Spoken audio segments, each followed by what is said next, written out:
Hello mga kasantoholics! Samahan niyo po ngayon kami patungo sa Balibago, Angeles City sa Immaculate Conception Parish upang ihatid ang Buena Familia o ang pamilya ni Niña Maria kasama si Santa Ana at si San Joaquin upang makasama sa isang Marian exhibit sa kanilang parokya sa kanilang selebrasyon ng kapistahan na Immaculada Concepcion sa darating na December 8.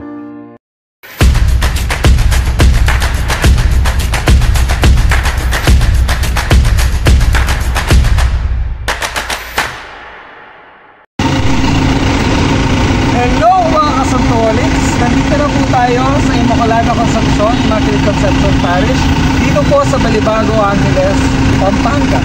At dala-dala po namin ang mga patron ng Barangay San Joaquin, Santa Ana, Pampanga, sa populasyon po ng aming bayan, Santa Ana, upang makisalo dito sa kanilang exhibit. Tara!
Ang simbahan ng Immaculate Conception dito sa Balibago, Angeles City ay malapit sa Robinsons, Balibago.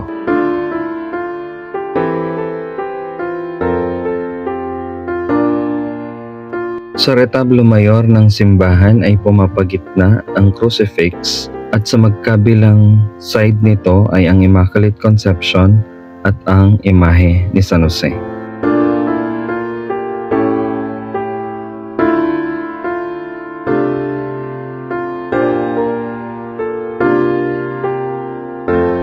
May ilang Marian image na rin kaming nadatnan sa loob ng simbahan na nakadisplay.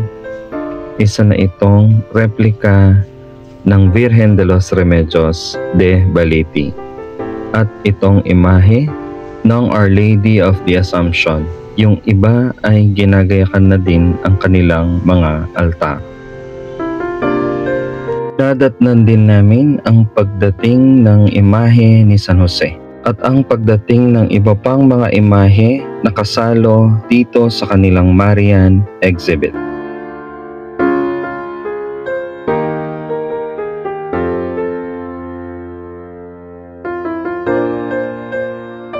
Nasa side altar naman ng simbahan ang Festejada image ng Immaculada Concepcion dito sa kanilang parokya. Muli ay maraming salamat sa inyong patuloy na pagsuporta at pagsubaybay sa aking mga vlogs. Happy Fiesta po, Immaculada Concepcion de Maria.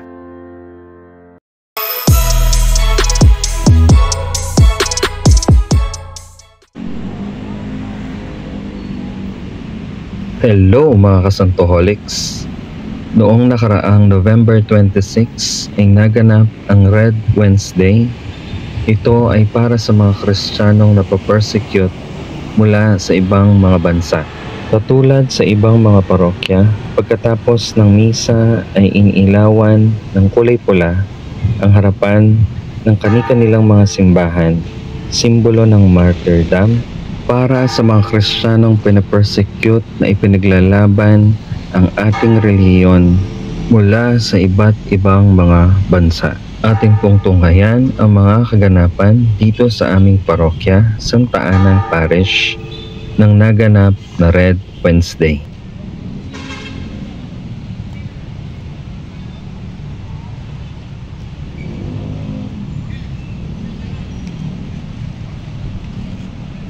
Ang mga nagsipagsimba tangan-tangan ang nakasinding kandila habang nagdarasal sa may harapan ng simbahan na nakailaw ng kulay pula at nakikiisa sa pamayanan sa pananalangin sa mga napapersecute na Kristiyano at sana'y matigil na ito.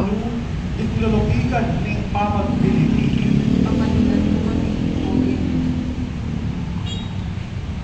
Imperatid ni kapagsubukan at kagugutan. Pagkalami ng Espiritu mo kaya kami. Kintukso at kinan. Pagkalami ng Espiritu mo kaya kami. Ipangpagkal kinewagan at kasalanan. Pagkalami ng Espiritu mo kaya kami. Ipamagulap kintunin mayap at kunetulan. Pagkalami ng Espiritu mo kaya kami. Sinimulan ang misa sa ganap na alas 6 ng gabi at pinangunahan ito ng aming resident priest na si Reverend Father Romer Tubo.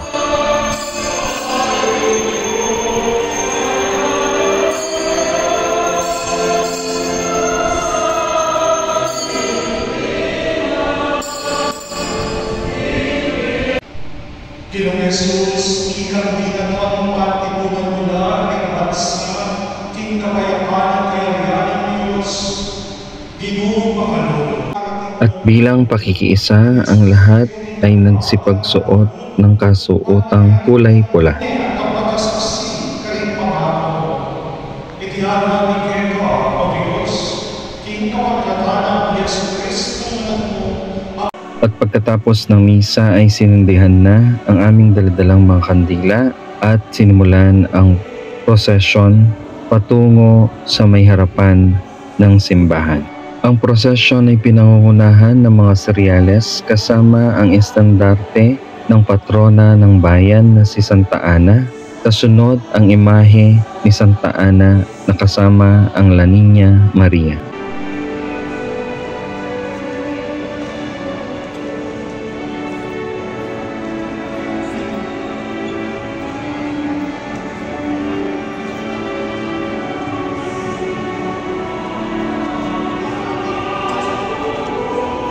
Pagkatapos ng imahe ni Santa Ana ay ang lahat na nagsipagsimba na nakakulay pula, nakasuotan at may hawak na kandilang nakasindi.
At nasa hulihan ng prosesyon ang imahe ng Santo Cristo del Perdon. o ang imahe ni Kristo na nakapako sa krus. Muli ay maraming salamat sa inyong patuloy na panonood at pagsubaybay sa aking mga bagong vlogs. God bless.